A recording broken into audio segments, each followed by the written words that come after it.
Like the average man has inspired no one.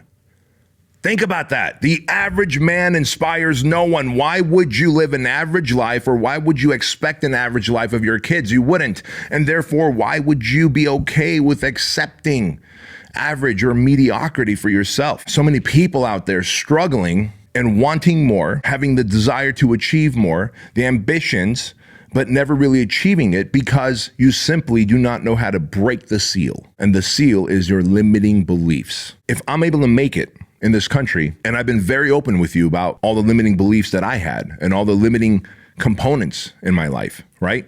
I'm a byproduct of sexual abuse, physical abuse, being bullied when it came to America. Go back to your own country. You don't belong in this country. Your parents are taking all of our American jobs. And so when you hear all that stuff, when you get bad grades, when you're told that you're never going to amount to nothing, but you somehow do, maybe, just maybe, there's something that will help you get there, right? And that thing is this. It is to break through your limiting beliefs. I'm going to tell you right now that in life, what ends up happening is when we grow up, we are faced with adversity. And unfortunately, life is not gentle to us. You think about your parents. Maybe they come from divorce. Maybe they come from abuse. Maybe they come from alcoholism. Maybe their parents come from the Great Depression, where they lacked money, they lacked resources, they lacked access, they lacked food. And so they're looking at life through the lens of fear, through the lens of doubt, through the lens of insecurity. Maybe they just don't believe in themselves, and so they transfer those negative beliefs on you. Dude, maybe you were beaten. Maybe you were sexually abused. Maybe you're mentally, emotionally abused. I don't know. But I'm here to tell you that if you use that as a crutch, and therefore you succumb to escaping through alcohol and pornography and food and television and social media, like, really? Really? Dude, you know you're meant for more. You know you have the desire to achieve more. And so what's it going to take for you to start rewriting the story in your life? See, the problem is you have bought into this false narrative that you are destined for failure because you come from a failed family. You come from a divorced family. You come from a family of alcoholics. You come from a family of drug abusers. You come from a family of that have mental disorders. You come from a family who are immigrants. Blue collar. We're just supposed to be blue collar. No, you're not. No, you're not. You can make as much money as you want. You can have as much freedom as you want. You can have as much opportunity as you want, but you got to go out and get it, because I can tell you right now, every single one of you out there have exactly what you deserve.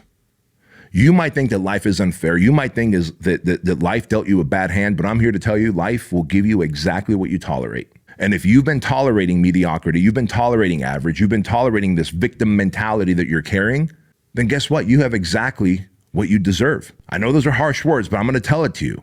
Because if I kept believing this false narrative that I'm an immigrant, I'm always going to be blue collar, that I don't belong here, that I'm unlovable because I was molested, because I was beaten, because I was bullied, because I was told I'll go back to my own country, because I've got learning disabilities, that I'm supposed to be broke, that I'm supposed to be desperate, that I'm supposed to be approval seeking, validation seeking, putting other people on pedestals.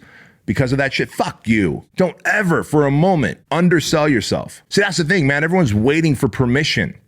Everyone's waiting for permission from some higher power to tell them that it's okay to break through the seal, that it's okay to achieve more, want more, get after more. It is very okay, fellas, to go out and make money. It is very okay to be abundant minded. So many people tell you that money's bad, money's evil, money is we don't talk about money in our family. I'm here to tell you, you should learn about money. You should understand how money works. Money is attracted to chaos. Money is attracted to speed. When I say chaos, I mean, like, if you're sitting there planning and I'm going to plan to make the best perfect plan so that I can make a lot of money, that's not going to happen.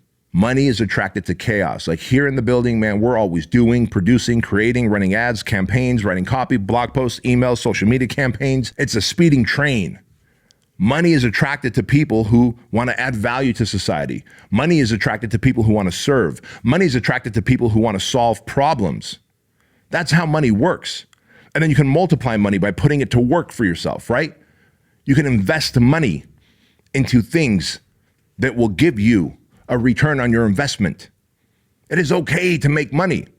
But unless you break through your limiting beliefs that you're poor, you're broke, you're always destined to do this. Like, I know dudes who have gone through the 2008 housing market crash, and today, still in 2022, 2023, they tell the story of how they lost everything in the 2008 housing market crash. And had they not lost all that, that they would have had a better life. Like, really? 2008 versus 2022, 2023? What are you fucking talking about, bro? You had like so many opportunities to rebuild yourself between now and then. But if you constantly think back to the old story that you've told yourself so much that you've believed it, so what if you were molested? So what if you were beaten? So what if you were mentally and emotionally abused? Those are all superpowers now, because you are the type of person that went through that and came out the other side a stronger person. You have more resiliency. You are more resourceful than people that have not gone and suffered through adversity and abuse.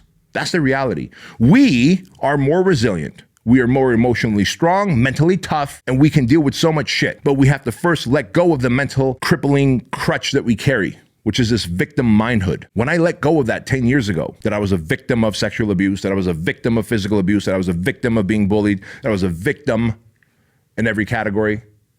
And I realized, you know what? All those things I went through, and I'm still standing. I'm still going strong. Dude, I must be one resilient, one resourceful, one relentless motherfucker if I'm still going strong. And I share this with you because if you are ready to flip the script on yourself, right? If you're ready to rewrite your story, oftentimes, man, someone else holds the pen in your life. You know, you're born as a kid and maybe you're chunky. And so your parents tell you, oh, you know, this kid's chunky and this kid is a little fat and oh, you're clumsy and you're falling here and there. And so as you grow up, they tell you that, you know, you were a chunky kid. You were a big kid when you were born. You were clumsy, and you start believing the fact that you're supposed to be fat your whole life. That you're supposed to be clumsy your whole life. And then you start believing the fact that, you know, hey, because dad works 3 jobs and dad's always broke, that you're supposed to be broke. That that's just how it is in our family. That is not. You could be the one in your family to change the trajectory of your bloodline. I'm the one in my family. I'm the one. And it is important for you to take that pen back that people have written in your book of life and realize there's many other pages that are blank that you could start rewriting how the story goes. But you have to give yourself permission first. Permission to heal. Permission to realize that you're not broken, that you are lovable, you are worthy, that you are capable.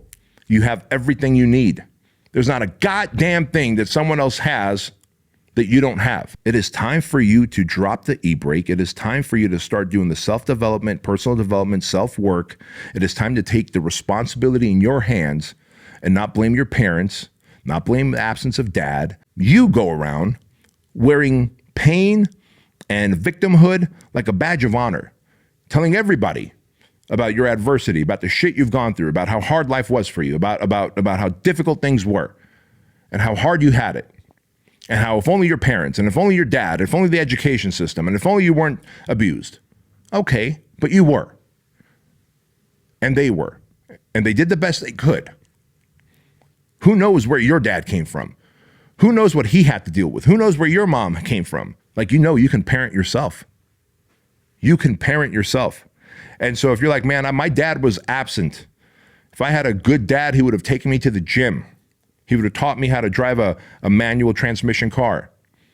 My dad would have taught me how to fight. My dad would have taught me how to lift. My dad would have taught me how to speak to women. Well, guess what? Teach yourself that. Be the man that was missing in your life. And you do that by putting yourself around other men who already carry those traits. You do that by reading the books of men who carry those traits. But are you willing to do the work to break the seal and overcome those limiting beliefs? Or are you going to constantly butt up against that glass ceiling in your life and take the path of the victim?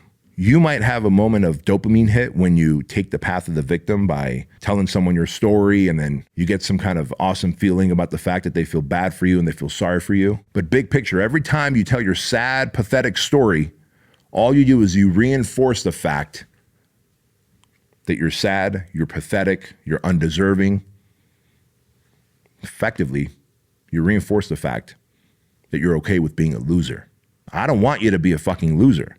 What if you told people the story of, hey, I had a fucked up life, but I don't want to tell you that. I'm going to tell you what I'm going to do next, and I'm going to go out and do it.